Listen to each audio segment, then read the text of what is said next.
Hello everyone and welcome to my watercolor class. This is a woman in the Waterfall, and it just is sort of the last days of summer here. I'm sitting outside in August, and so you can see the light is very low. There's some movement in the shadow, so I apologize for that. But I've combined two different videos today of my woman in the waterfall, a couple of different techniques that I've used for both of them, for the water, the tree, the hillside. And what I've done is sort of play around with some colors for the skin tone. I tend to just sort of go with what happens on my brush with this because there's so many different shades and shadows that happen with this sort of a painting. We want to, sort of have that light of summer sun, but also that earthy feel of the trees and the reflections of the water. So I'm just going over the whole body with a very light tint of skin tones, and I'm putting in some hair color. Just ends up being more of a brunette color. But I really think it's important to get your colors sorted out ahead of time and just let it emerge from there. We all have an idea of what it looks like, what it feels like, and what we're trying to do is sort of bring that across in our artwork. So I'm just toning down the hair here. And I've got sort of an idea of a really light color water. And of course, to bring some action to a waterfall, you have to have some different shades of the water. I am wetting down the waterfall where I'm going to add my blue watercolor, and I just wanted to outline where it's flowing so that the paint will easily flow where I place it. And I've got quite a dark turquoisey color. Remember that it will dry lighter than when it first is wet.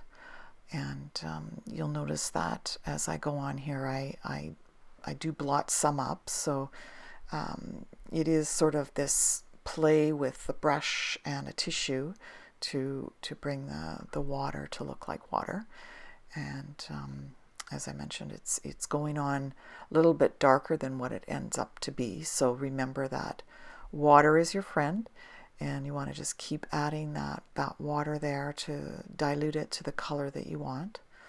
I play with little pieces of paper before I start to make sure that those colors are what I want.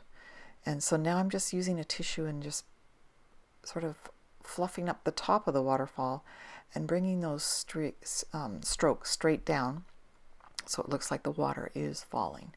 And that's the first layer, basically, is putting on a light color blue and then just going over it with a tissue to make it look like those sort of see-through is what I'm trying to do. And you can add more water to your tissue and sort of play with it if you like.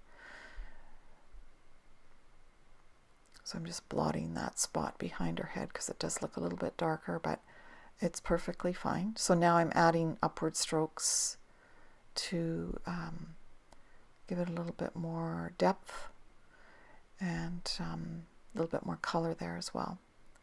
And then you can add water on afterwards, and it spreads that color out really nicely.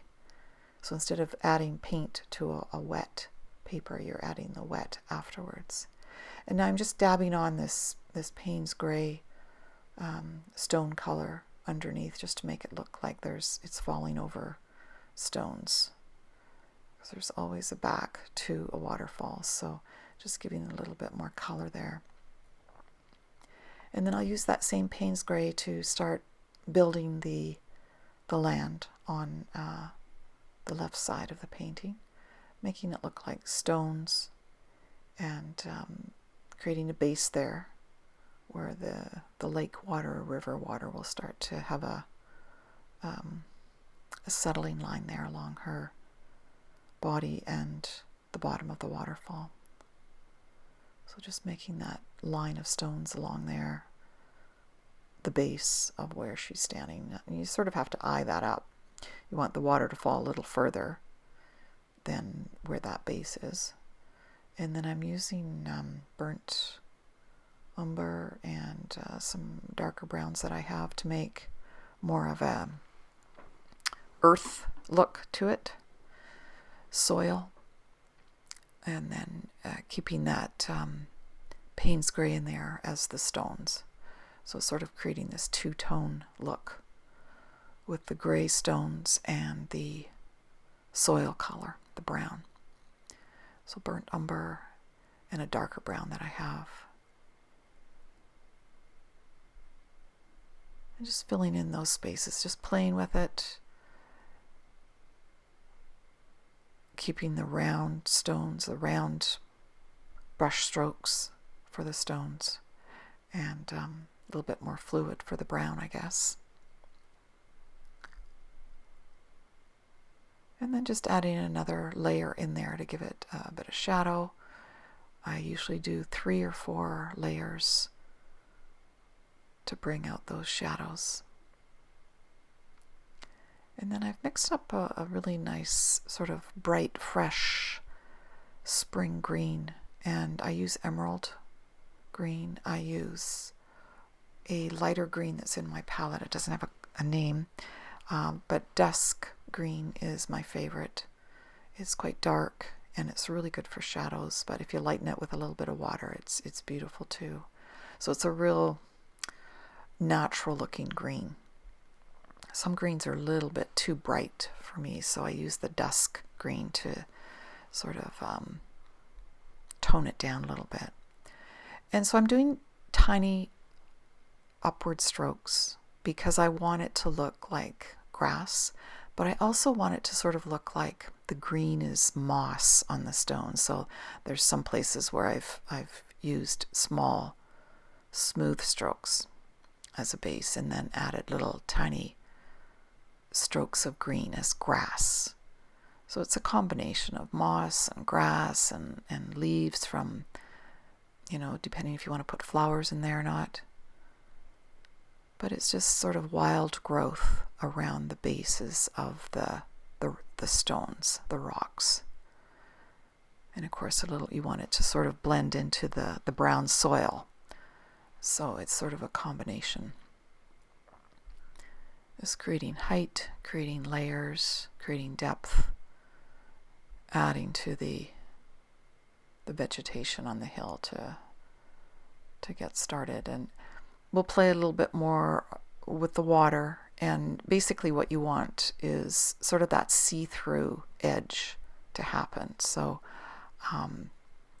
doing the water and then the ledge, and then back to the water again and back to the ledge, you'll create that sort of layered look so that the water looks like it's flowing over the edge of the cliff and sort of intersecting with the hillside. And I'm just filling in a few more shaded spots, darker spots, just outlining where the soil is, outlining where the stones are. Just creating depth within the hillside. So I'm using a few different shades of the green. Of course, in the forest, there's so many different colors of green, sort of mixing the brown with the green is a really nice olive green. You get different shades of that. And of course the grass might be a little bit brighter looking. And the moss could be either dull or bright. But considering it's beside the waterfall, it's going to be getting a little bit of spray. You can imagine what that's like to have that spray. The plants are always wet there. So they're going to be looking really lush. You want it to look really lush.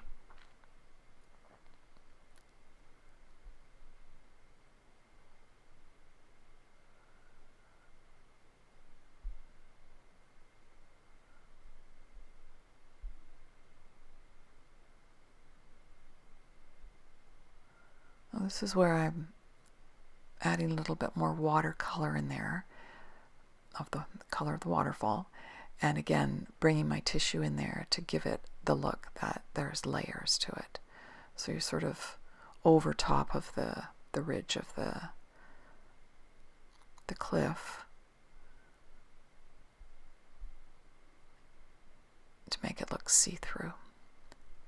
And then just adding a little bit more at the bottom. And of course, the upper part of most things are going to be the lighter area. The lower part's going to be the darker area. So I'm just sort of putting a little bit more darkness to that. You don't want it to be too light looking because it's earth, it's stone, it's grass, and it's filled in with lots of growth. And then I'm just going to add a little bit of watercolor to I'm going to call it a pond or lake, or it's sort of the strokes come out from the waterfall, as you can see, out to the front of the page. And then I'm adding more water to blend that in, getting that edge of the land there very distinct. And I apologize for not seeing the right side of the paper very well. I am putting a layer of wet on the sky and just bringing a really light blue color in there and just letting that form in the water. I think that's the best way to do skies, is, especially with something so detailed as, the woman, the cliff, the water, the trees. You don't want the sky to be too complicated. So this is what I've done here. I've created 2 videos in one. And the reason is because I like the way that I did not only the water and the cliff, but the trees in this one are a little bit better. You couldn't quite see the trees in the other video. My camera was sort of out of center. And so I thought, well, I'll just put this one in here too. I did 2 videos of this particular design. Although this woman, the face is showing, and it's sort of turned a little bit towards the waterfall instead of standing right in front of the waterfall.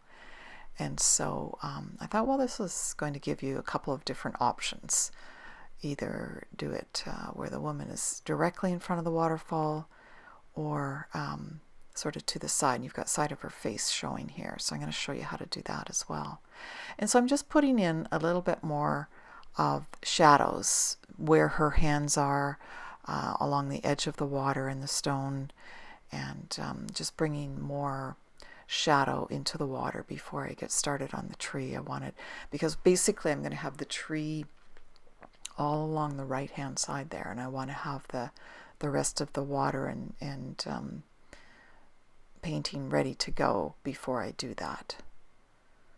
I'm letting her hair dry and everything too, but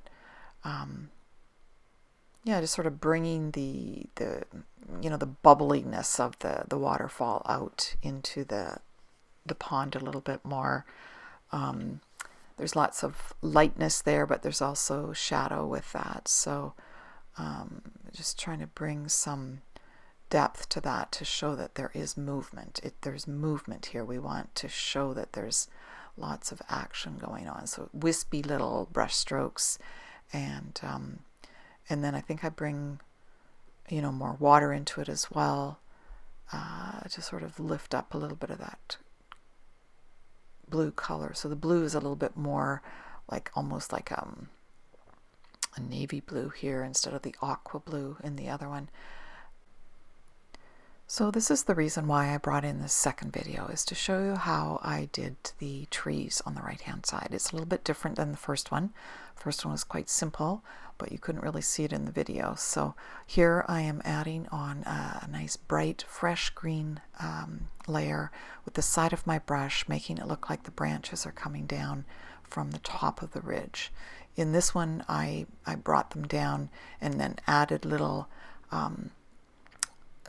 branches from the main branches, but here I've wet my paper and I'm adding another layer of sort of that bright fresh green, and then here I've added a little bit of the dusk green to make it a little bit darker, just a touch darker, and bringing in some more branch shapes, and so sort of bringing them from the upper levels and then bringing in some more fresh green because I want that to look like the sun is shining on top.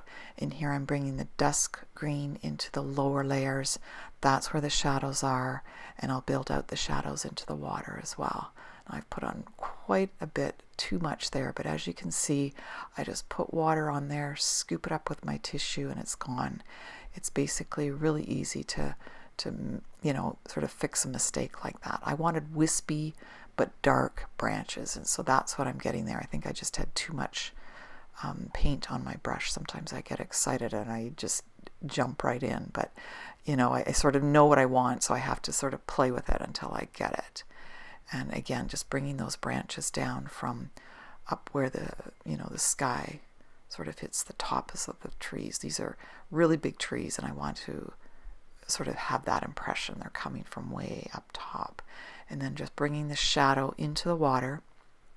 You can bring in a little bit of the green, you can add a little bit of the blue, but just adding a little bit more there. There's water on the paper at the bottom of the trees there, so it does blend a little bit.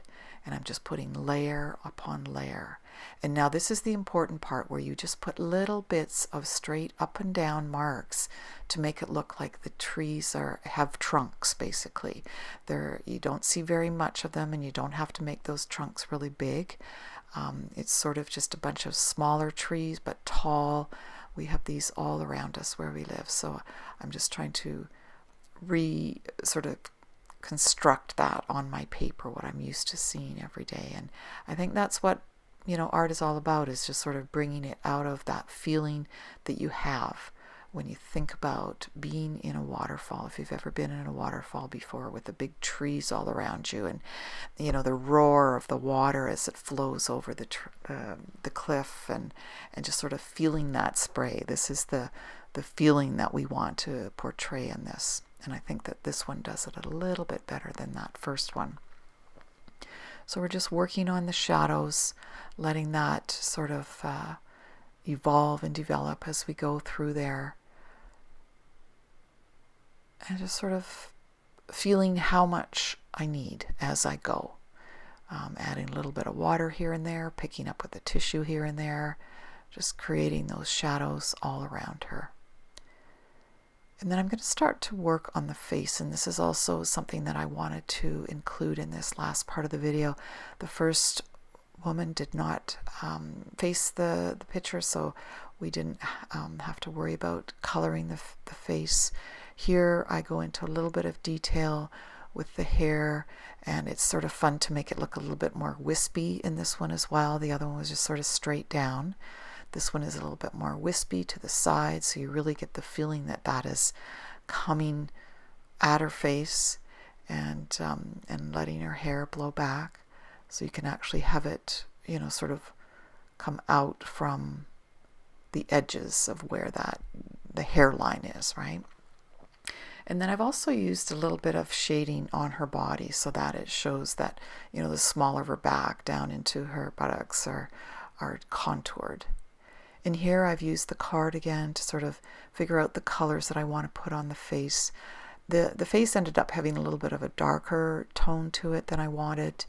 It's sort of difficult to have that profile, but if you've got the profile looking the way you want it as in pencil, then it's all you're doing is adding just a touch of color to sort of blend it in to the rest of the tones of the painting. I'm just sort of picking up a little bit of brown from the top of her head, giving a little bit of a highlight.